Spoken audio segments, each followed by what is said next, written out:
Pohon jambu pun mengkudu, dahan dipotong dibuat ampayan. Ramadan berlalu pasti dirindu, Syawal diraih penuh kesyukuran. Assalamualaikum warahmatullahi wabarakatuh dan salam Malaysia Madani. Saya An-Nur Zara Ashifah binti Muhammad Sharif, wartawan cilik dari TV PSS Sekasih, membawa liputan khas sepenuh majlis sambutan Hari Raya Perangkat Sekolah bagi tahun 2025. Jom bersama saya dan rakan tugas untuk meninjau suasana sekitar sambutan ini. Baik, bersama-sama saya ialah Encik Romi Zaili bin Muhammad Ali, Guru Besar Sekolah Kebangsaan Simpang 4. Assalamualaikum Cikgu. Waalaikumsalam warahmatullahi wabarakatuh. Boleh Cikgu kongsikan apakah harapan apakah objektif majlis sambutan Hari Raya yang dianjurkan pada kali ini? Ya, Bismillahirrahmanirrahim. Assalamualaikum warahmatullahi wabarakatuh dan selamat sejahtera. Terima kasih kepada wartawan cilik TVPSS Sekasih.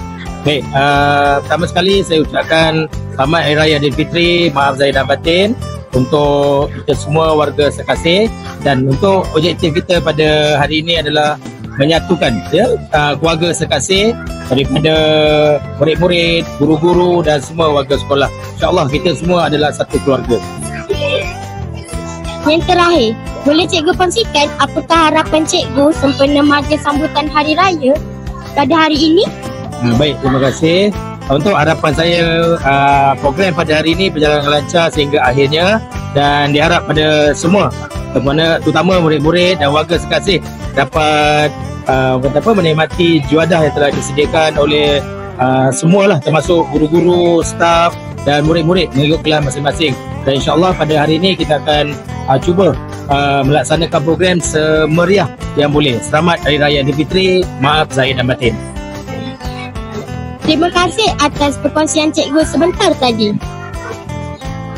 Saya, Nur Syaindah Semaya binti Jamaluddin, melaporkan untuk TV PSS Sekasih. Jom kita lihat booth-booth pada hari ini. Dapat kita lihat ada booth air balang. Di sini juga kita dapat lihat ada aneka mie seperti spaghetti dan bihun sup. Ada juga booth sate. Di sini juga kita ada booth lemang, rendang serta pulut kuning.